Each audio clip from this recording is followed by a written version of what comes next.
நம்ம பார்க்க வேண்டியது, அரசு புரிந்து கொள்ள வேண்டியது, ஒரு சமூக நீதியை பேசக்கூடிய அரசு ஒரு மாதத்திற்கு ஒருவர் பணியாற்றினால் 3000 ரூபாய் என்பது எப்படி அது ஏற்றுக்கொள்ள முடியும் என்பதுதான் எங்களுடைய கேள்வியாக இருக்குது. உடனடியாக வரையறுக்கப்பட்ட ஊதியத்தில் நீங்கள் பணிகளை அமர்த்த வேண்டும் என்ற கோரிக்கை வைக்கிறோம்.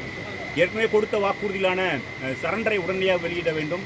அதே போல் 21 மாத நிலுவைத் தொகையை வழங்க வேண்டும். மிக முக்கியமாக பென்ஷன் திட்டத்தை ஏற்கனவே அவர்கள் எங்களுடைய கோரிக்கையின்படி நாங்கள் 2003 போராடி கொண்டிருந்த அந்த கோரிக்கைக்கான இவர்கள் தேர்தலுக்கு முன்பாக கொடுத்த வாக்குறுதியை நிறைவேற்றும் விதமாக உடனடியாக அந்த குழுவை கலைத்துவிட்டு பழைய பென்ஷன் ரத்து செய்ய வேண்டும் என்ற வேண்டுகோளை வைக்கிறோம்.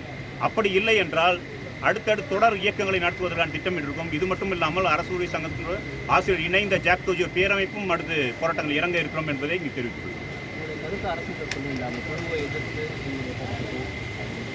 எங்களோட கோரிக்கை என்பது பழைய பென்ஷன் திட்டம் தான். அது குழு போட வேண்டி நாங்கள் எந்த கேள்வியும் கேட்கலையே. நாங்கள் எங்களோட வேண்டுகோளை எங்களோட கோரிக்கையே இல்லை. ஒரு குழு அமைக்க வேண்டும், அந்த புதிய பென்ஷன் ஆராய வேண்டும் என்றுலாம் இல்லை.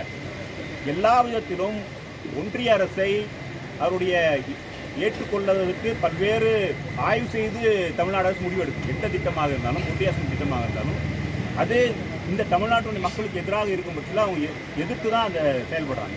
பல விஷயங்கள் பார்த்துருக்கோம். அப்படி இருக்கும்போது யாருடைய கோரிக்கைக்காக இந்த யூபிஎஸ் திட்டத்தை இவங்க எடுக்கிறாங்க? ஊழியருடைய கோரிக்கை இல்லவே இல்லையே.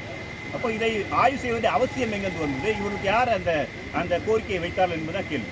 ஏன்னா எங்களுடைய கோரிக்கை பழைய பென்ஷன் அமல்படுத்த வேண்டும் என்று, அதுதான் அவருடைய நிலைப்பாடும். அதுதான் இத்தனை ஆண்டுகளாக இருந்தார்கள்.